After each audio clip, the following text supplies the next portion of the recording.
Thank you for all the presentations. I was actually listening to some of them online and then the rest here in person.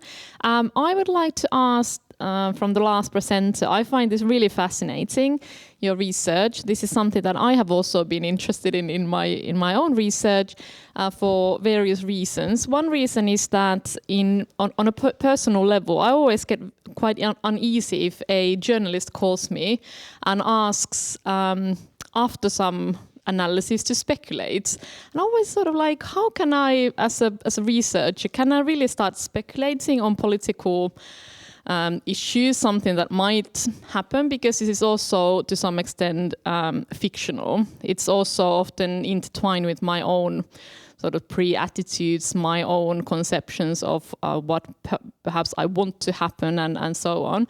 So that's one thing. So I really recognize this tendency in journalism to speculate. But what I really wanted to ask you and to bring in a scholar in rhetorics, Kenneth Burke, who's been actually writing about this phenomena. He traces it back to trading as an industry. In trading industry, you really have to be able to speculate what will happen in the markets, and it's a mindset that in his understanding really arises from the trading industry and has become more sort of mainstream from sort of coming from that world.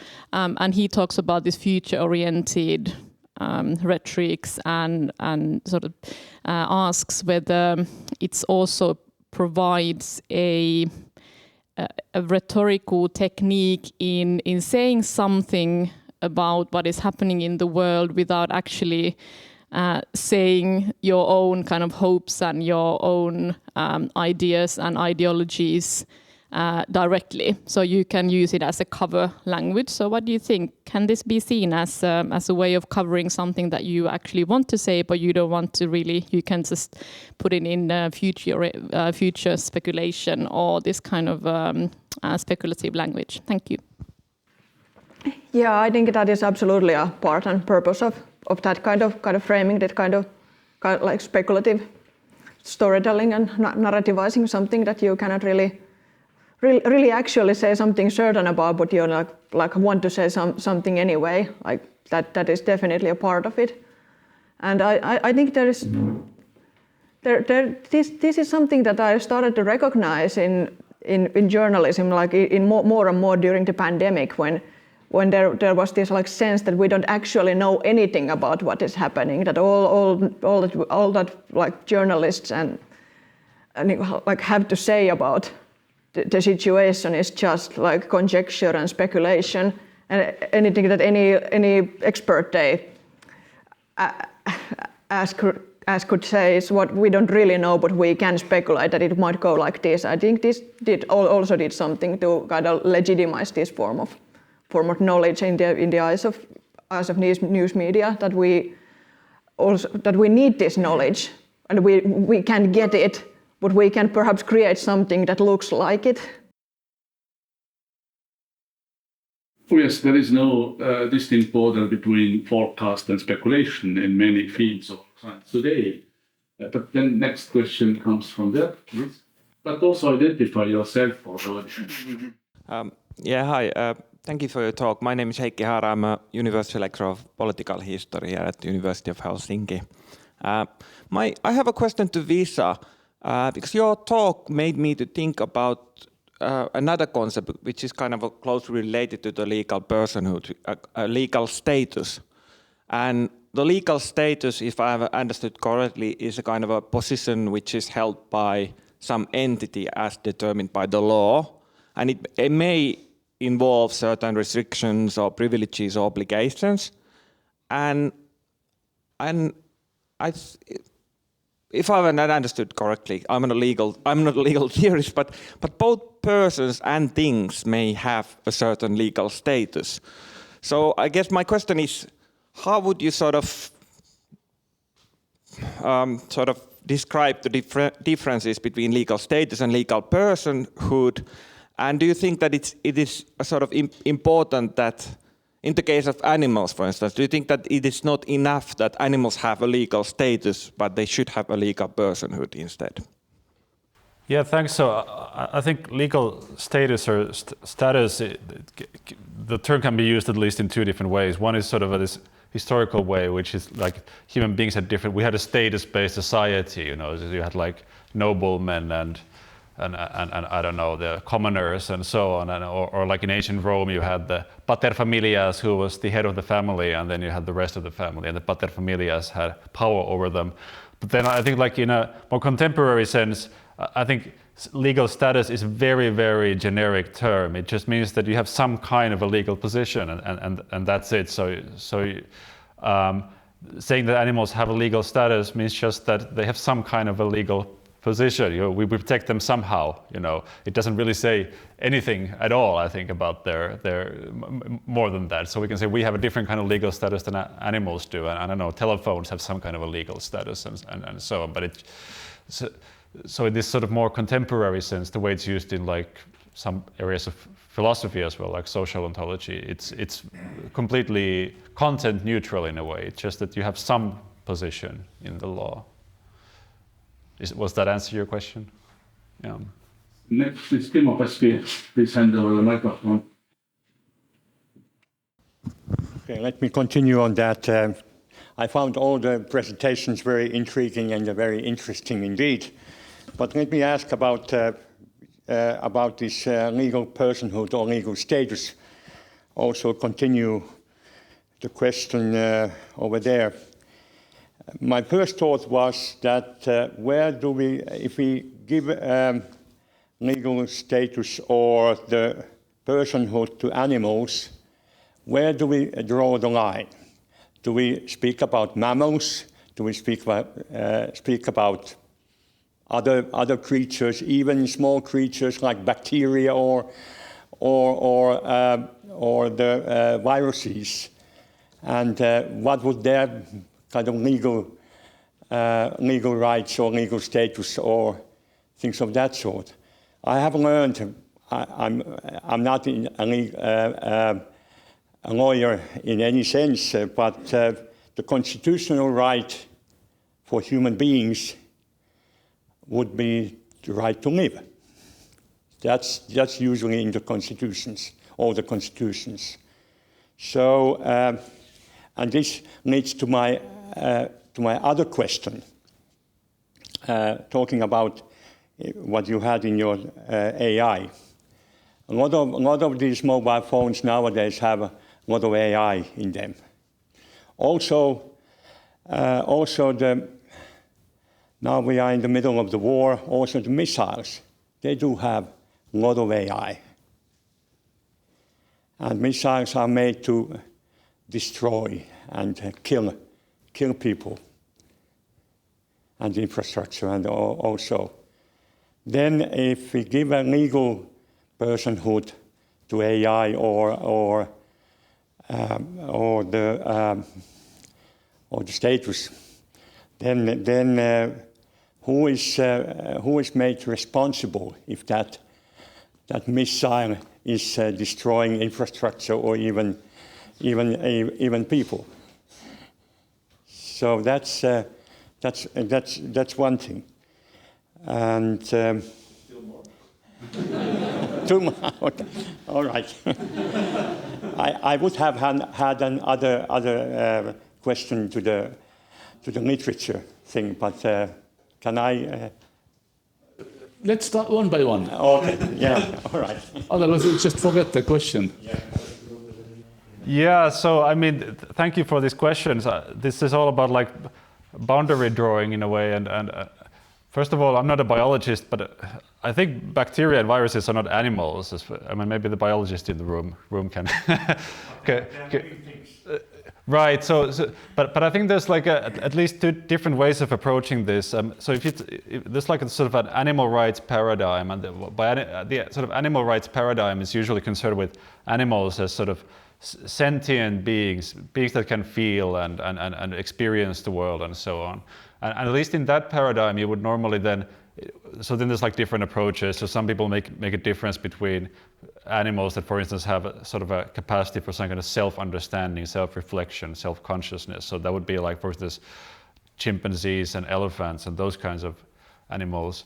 And then the other sentient animals that have an experience of the world. But usually if you follow that paradigm, that you would not go beyond sentient animals. So these animals would need to have an experience of the world. So I guess at some point, we talk about insects, at some point, you would stop considering them as right holders.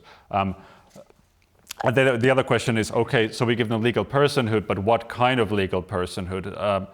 Would they need to have the right to life? Well, some people think they should have the right to life. I've actually been involved in a proposal proposing fundamental constitutional rights in the Finnish context for animals, and that would involve sort of not an absolute, but a relative right to life. So right to life that could be countervened by other important interests of human beings as well. Then there's this other paradigm called the rights of nature paradigm, which I briefly mentioned, and there you don't so much focus on animals as sentient beings, but you more focus on this kind of a balance in nature, and that's why you then start giving rights to, I don't know, trees and ecosystems and so on, but the sort of way you approach it is very different. It's more about this kind of a nature as a whole. And then just very briefly about the robots. So I mean, I think the missile example is very interesting. I think what you more often talk about in this context is self-driving cars, for instance. So if you give them legal personhood, then who's responsible if they crash? And I think the way I approach this is that you shouldn't just think of it as a one single. So I don't see like any reason for giving missiles legal personhood. I just don't see any reason. Whereas maybe, I mean, in some other cases, like if you have trader bots who you want to be able to go bankrupt on their own, there's actually some reason for doing it. So certainly would not be for all AIs, not all entities with chips inside of them or anything like that. You'd have to think about it much more carefully. There would be different reasons for doing it. Yeah, thank you. Okay, thank you. Just mentioning that we have also Sampsa and Ashish in the panel, and there might be also questions from remote participants. After saying that, is there any question from remote participants until now? There was one for Visa, but if you have questions for some other panelists, we can take in between. Okay, then we go on with questions. Well, I have a question to Christoph. You have questions? Sure. Yeah. Oh, ladies first. Maria is coming first. I wanted to also ask from Visa. So okay, then Visa asks from Christoph, please. So I don't really maybe understand fully what you were presenting on, but I was wondering, like, isn't one point of machine learning that you can sort of discover these, I don't know, features of the world that are relevant that we don't really know were relevant beforehand? So I'm just thinking, like, you were talking about the color of the shoe, right? The shoe color. So the way I've understood is that, well, we human beings would probably think that shoe color is irrelevant, but maybe actually in the end it might be relevant. So maybe in some cases, people buy more ice cream if they see that, the person selling the ice cream has pleasant shoes or something, but we never come to think of that. So I mean, how do you in machine learning, like, account for that and maybe fully understand how you then decide what features are sort of important and relevant, what are not? And what if you leave out some features sort of in the very beginning, then wouldn't that mean that you maybe sort of risk not, I don't know, knowing about some important features? I don't know if you get my question. I think I do. I hope I do. Yeah. So yeah, in general, it depends on the model, right? I'm talking now mainly about the classification part, but you can also kind of extrapolate that to other areas. Mm-hmm. Some models would not be capable to function properly. So if we go to classifiers like k-nearest neighbor classifier and so on, they essentially use all the features. So they don't by default put a weight on them and say, okay, this feature is more important, so I only use this one or use it more. Mm-hmm. There are other methods that can do that, of course, when you think about, for instance, neural networks, where we learn the weights and see, okay, how is the input linked to the output, and try to understand, okay, which features have more weight and how are they connected. So, so there is some learning there. And there is also some overlap, of course. So when we talk about For instance, embedded methods where we have sparsity, where we say, okay, hey, the weights, if it's too small, make it 0. So kind of drive it to 0 so that the influence isn't small, but we say, okay, then probably the influence is 0 and it's better not to use it instead of saying, okay, age has an importance of 0.0001 or something like this. You mean to so save computing power or something like that? Or save computing power have the explainability because you don't need to collect that feature anymore. Because think about it like this: if you have, let's say, 5 features that are very important and 100 that are not so important, do you really want to give your customer, for instance, a questionnaire with the 105 things, or can you narrow it down? So of course, there are models that can, for instance, via sparsity terms or in the way how they learn by themselves, determine which features are important or prioritize important features, but it may still happen that it includes some features, for instance, to a minor term if it doesn't have any form of regularization. And then it may make it easier if beforehand you say, okay, hey, why do I not only give the important stuff to the model to learn from that? So it will be faster, but it's also less likely to end up at a model that is more complex than it needs to be, or that includes features that actually are not relevant. So one example that I only briefly had with the shoes, for instance, is the model, of course, if you say, for instance, performance is my main criterion, the accuracy is the main criterion, how often am I right is the main criterion. If you're presented with some data and it is already quite good with, let's say, the really important features and would be, as I said, like 99% accurate, and sees, oh, but I can use this variable and get this additional percent or 0.1% or whatever, it would say, yes, let's take it because I'm better. And this is more likely to happen the more features you have, right? If you have 5 important features, but you put 10,000 random ones, just by chance, you will have some that could improve the model on the data as you have it, but that may not generalize well. There are, of course, some things in place to address that, like cross-validation, when you talk about 5-fold cross-validation and so on, training the model on different partitions, different parts of the data, and still finding a good model. But that doesn't mean that you cannot end up with a model that may overfit, for instance. So in order to... Overfitting meaning using features or finding patterns that will not work well in the future. So it works very well for the data at hand, because the more complex you make the model, usually if you wanted to, you can fit the data that you have perfectly. But that doesn't mean it works well in the future. If you find, okay, hey, person wears glasses, red shoes, and likes, I don't know, Stephen Hawking books. It's like the trifecta of give them a credit. That might not generalize well, meaning that might not work well in the future. So in order to make it less likely that happens, right? It's just another tool that can do that. Some models can do it by themselves, avoid overfitting. It's another tool but it can also make really the model learning faster, especially if you have fast methods. Right? If you have 10,000 features and can use, let's say, simple correlation or mutual information, narrow it down, let's say, to maybe even 100, the model afterwards, which is more sophisticated and needs a lot of time for training, might be done much faster. So in that regard, it can have different benefits. Trying to avoid this or make it less likely to overfit, contributing to faster modeling training afterwards, and as it's together with that, also interpretability of the model. So, but it's a very valid point. So, thank you for the question. It's a good point. Thank you. Any questions to Sampsa or Ashish? Okay, Maria, you have redirected your question. I have another question just. So, hi. Thank you all for very nice talks. It was really interesting. I have a question to Ashish. You spoke about the solid-state batteries by additive manufacturing. I'm just wondering about the material consumption in this process. Since in the case of batteries, we speak about many critical materials. So if you compare, for example, to chemical technologies, could you comment on that, on the material consumption in these processes? Yes. So I think very, very relevant question to this particular field. So as I mentioned that, for instance, all the industrial processes that are developed so far, they consume, let's say, even during the development process, they consume a lot of material. So the whole idea of creating the 3D printed components is based on the fact that we will save the material. All right. So for instance, if you take a complex part, having a lot of, let's say, porous structure, which is an electrode, for instance. So traditionally, you would do that, and then you would drill some holes and try to make it so you have a lot of waste of material from the traditional manufacturing point of view. But here you can create 3D parts directly. So in this way, you do not waste a lot of material.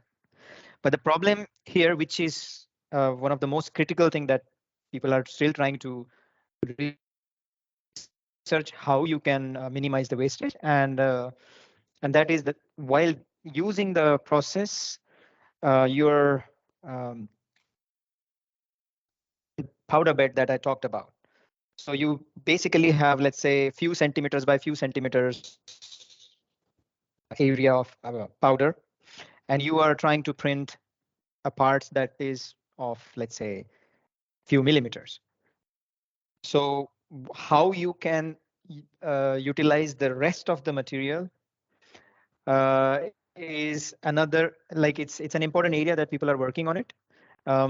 So it's in the balance at the moment. I would say the technology is at the moment not really matured to sort of tackle these kind of questions. So there are ways where you can utilize, basically you can reutilize the material. So whatever material that is left, you can use it again and again. But then there are certain applications where because we are talking about lasers and plasmas and electron beams, which are high heat sources. So during this process, you can actually modify the structure. So it may not be usable for the same application. Perhaps some other applications, the same material can be used. So how you can distribute the material to a different application is also one way of using that, and let's say avoiding the lot of wastage of materials. And there are critical materials, for instance, in the lithium solid state batteries. But then our idea is, in this case, is to not really focus on the material, but to demonstrate that we can print a component that is typically printed or made using several processes. So here we are, I mean, the good thing about this technology is that you can make, you can print several materials at the same time also. That means you don't need 2 to 3 manufacturing processes, which typically is used to print these batteries. So it's an important point. I think that the technology is not ready to sort of accept the fact that we are in a position to save a lot of material wastage. We still have a lot, especially if you create large parts. Now we are talking about small parts. It's not so much, but large parts, it's a lot. And therefore, the technology was mainly driven by medical and aerospace industry, which could afford this kind of material wastage. The other industries are not able to afford this kind of material wastage, like automotive, or even, for instance, energy, because it's all, we are talking about startup companies and so on. So that's the area where the technology is going. And there are, let's say in Finland now, it's very nice to hear that there are a lot of small companies which are also coming into picture. But it's a challenge for us, how we can tackle the material. So there is a lot of research on how we can best utilize the material that is left behind. Yes, thank you, Ashish. Kimmo, is your question to Sampsa? Yeah. Okay, then yes, shoot. Okay, you gave a very interesting talk about Hungarian loanwords and to phonology. Has any of those Hungarian loanwords diffused to Finnish language? And what are the usual loanwords in Finnish? Do they come from Russia or Swedish, or where they come from? Thank you. Loanwords in Finnish, it's a big big question, but so those loanwords that I was discussing, they are from this one Iranian language, or like from, well, let's say from Iranian languages to Hungarian, but there are also Iranian loanwords in Finnish, so they are older loans, so they are borrowed already into the Finno-Ugric proto-language, so before Finnish existed as a separate branch. So there are also not exactly those same words, but there are also Iranian loanwords in Finnish. That's something that I discussed in my doctoral dissertation in 2019 in the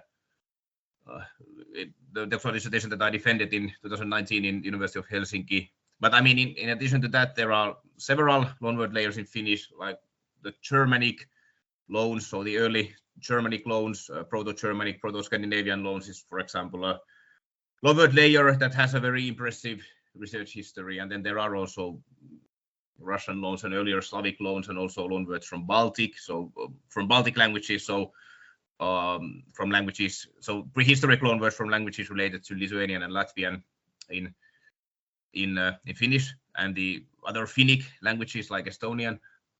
But yeah, so regarding these Iranian loanwords, there have been contacts between Iranian languages and various Finno-Ugric languages, including Hungarian and also the languages ancestral to Finnish. So this also shows that the earlier areas where Finno-Ugric languages were spoken at prehistoric times, they were situated in more easterly areas, like not in Finland or Estonia originally, but in East Europe, near the areas where the Iranian languages also were spoken at prehistoric times.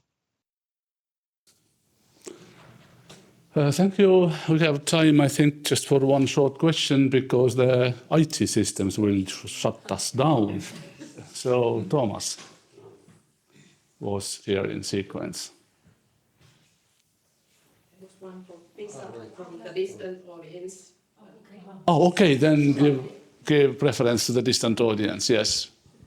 Okay, so this one's from Katarina Harjunpää to Visa. A long question. About animal don't turn agency. Question into lecture, please. How do you conceptualize agency in jurisprudence? In social sciences and humanities, there has been a shift to viewing animals as agents and thinking how these conceptions relate to each other. I had in mind an example from linguistic research by Lea Laitinen on land and forest laws from the time when Finland was still under Swedish legislation. The laws were translated from Swedish to Finnish, and the study concerns whether references to animals are translated with he, the Finnish personal pronoun, or with he, or the Finnish personal pronoun, or with ne, which refers to things. Basically, the personal pronoun he is used for reference that have agency, intentions, and needs. The study shows that the use of the pronouns in the legal texts regarded animals, such as bees and pigs, as agents in the events that the law concerned. For example, the event that the animals feed from the neighbor's forest instead of the owner's. I would be interested to hear how you see this from the viewpoint of legal personhood and its basis on agency.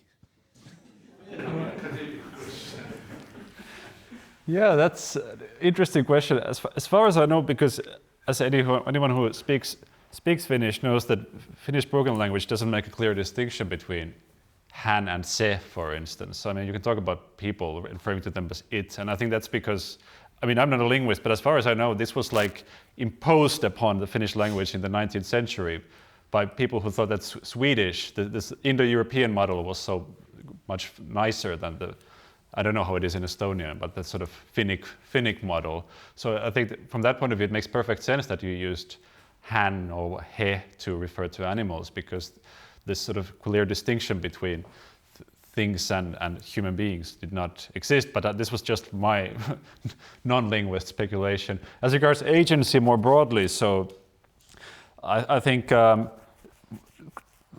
law, at least, I mean, so if you go back to the Middle Ages, you had animals and animal trials and so on. So you clearly treated animals as agents or actors. But I think like in the sort of the modern law is based on this idea that it's mostly human beings that have so you mostly even traditionally even excluded children and persons with cognitive disabilities from agency. And I think what agency mostly boils down to in law has to do with two things. First is, can you be held legally responsible? Is it sort of fair to hold you responsible? And the second is, can you sort of make legally valid decisions on your own? So can you decide about your property? Can you, I don't know, enter contracts on your own and so on? I think these are the two relevant questions. So for instance, like babies, of course, are agents in this broader sense. So they have their own experience of the world, and they I don't know, can roam around on the floor or whatever. But they're not agents in this narrower sense. But then there is this recent interesting sort of development where, well, first of all, if you think about child law and disability law, so you have been sort of giving children more and more say in their own affairs. You have then in the disability law, there's an increasing demand that you don't have this paternalistic relationship to persons with disabilities, but rather they decide about their own affairs. And I think this is more still like on the level of theory, but I think with regard to animals as well, so there are some scholars who think that animals could also be treated as agents. So in somehow we would try to interpret what they want, and then we would try to do our best to meet their demands. But I think with animals it is much more difficult, because clearly animals can, for instance,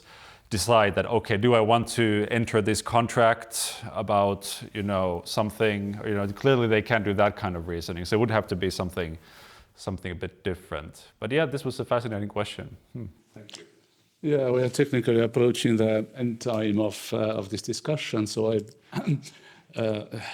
ask the panelists to prepare the final statement, say no more than 30 seconds each, and just I provide some time for their to thinking by noting that the history of different things to become a legal status, it's very similar to the history of being sick. A few thousand years ago, it was simply the privilege of people. Then, several hundred years ago, it started to become a privilege of pets. And I remember what Blaise Pascal wrote about that. The more I learn about mankind, the more I like my dog. Then, 1962, with Rachel Carson, Silent Spring, it became clear that even species or constellations could become really sick and damaged. And then 1972, it's ended with two, like 2022. The Limits of Growth by Club of Rome told that our Earth could be sick in some sense. And then finally, the Sustainable Development Goal, the background of Sustainable Development Goal is that the entire ecosystem of planet Earth could be sick. So this development is very similar to the development what you were describing. So maybe this could be taken as a nice speculation of what might happen in the future. Yeah, sure, definitely. And of course, it should be backed by relative linguistic developments. I don't know from which language we are going to take the words. Then, of course, we have to select out the predominant features. And of course, make it in very thin layers, otherwise the material will break down. So I would really like to hear your final comments, 30 seconds each, starting from ladies, as always in dangerous situations. Oh boy.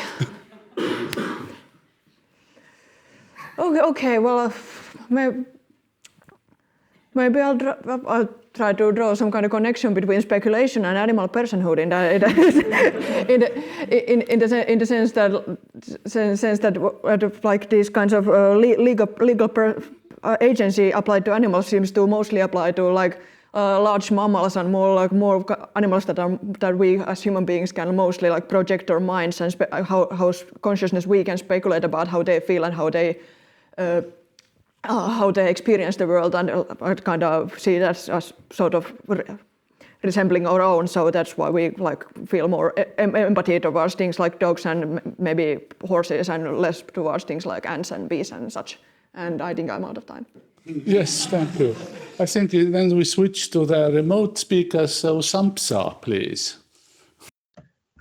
Yeah, thank you. Well, maybe just a few words about this general discussion. That's been very interesting for me, and these ideas about this legal personhood are very interesting when compared to like minority language rights and such issues, which are not center of my research, but very hot topics in linguistics at the moment. So to think what kind of legal entities persons' languages can be, and also this discussions about these speculative speculative things have also been very interesting, because there is obviously a lot of many parts of historical linguistics also include things that could be labeled as some kind of speculation. So yeah, so there are all kinds of interesting connections between the different topics here. So thank you. Thank you. Then Ashish, please, from the viewpoint of material science. Yes, hi. Actually, first of all, I would like to say that this is the first kind of event where I had both the presenters and the audience from a totally different background than what I used to sort of. So this is fascinating to also hear a different view on different parts of this science and engineering. So for me, this has been a very, very interesting to listen to the linguistic side, the the machine learning side, what Christoph has presented. And I also was happy that I at least got one question. So that means I was a relevant presenter. So thank you. It was a good event to be a part of. Okay, thanks a lot, Christoph. Yes. So first, of course, I would like to thank the audience for coming, and it's always nicer to present if one has also a live audience. In terms of topics, I think we had very interesting talks. I actually liked also just the general thought of, okay, the fact that we say we should not harm animals does not necessarily mean that they have the right to not be harmed. So this kind of discussion, is it equivalent or not, was very interesting and also very controversial, more controversial than my topic, certainly. And of course, I also like very much the aspect about speculation. I also was thinking when I heard the presentation, which was, by the way, very nice, that when we have those scenarios in that what if, it may not just be to make it tangible in the sense that it should not scare us, but maybe rather also the opposite in some cases. Yeah, definitely. So for instance, when we talk about climate change or when we talk about nuclear war, to grasp the meaning of what happens if that would be a reality is more kind of scaring people into action to avoid climate change, for instance, take the necessary steps, as well as avoid, for instance, any kind of nuclear confrontation, as no one will be a winner after that. So very, very interesting and thought-provoking presentation. And the final word comes from the viewpoint of the law. Well, I'm not sure I have anything to say in terms of law more specifically, but I very much enjoyed this event, and I think I've learned something from all of the presentations. I think there's probably need for more of these kinds of interdisciplinary events, in my opinion. This actually, I spent some time at Cambridge, and they have this more natural system where people from other fields meet each other. So I think that you learn a lot, and you actually get some new ideas. For instance, I don't know, I got some new thoughts exactly about like how exactly speculation is a method in philosophy as well, which is partly what I do that I haven't really thought about before. So this was definitely helpful for my own research as well. So thank you, everyone, and I look forward to the lunch. Yes, thanks to everybody. It was a really enjoyable firework of ideas, speculations, proofs, technologies, etc., etc. And I'm really convinced now that this kind of club does make sense. Thank you. Well, I want to have a final word. Oh yes, of course. Of course. Really final word. And I would like to thank, on the behalf of the Finnish Academy of Science and Letters, first of all, Tarmo Soomere for acting as an excellent chair for this session, and also thank the presenters for diversity of interesting ideas, and this has been a really enjoyable meeting indeed. And let's give a big hand to everyone.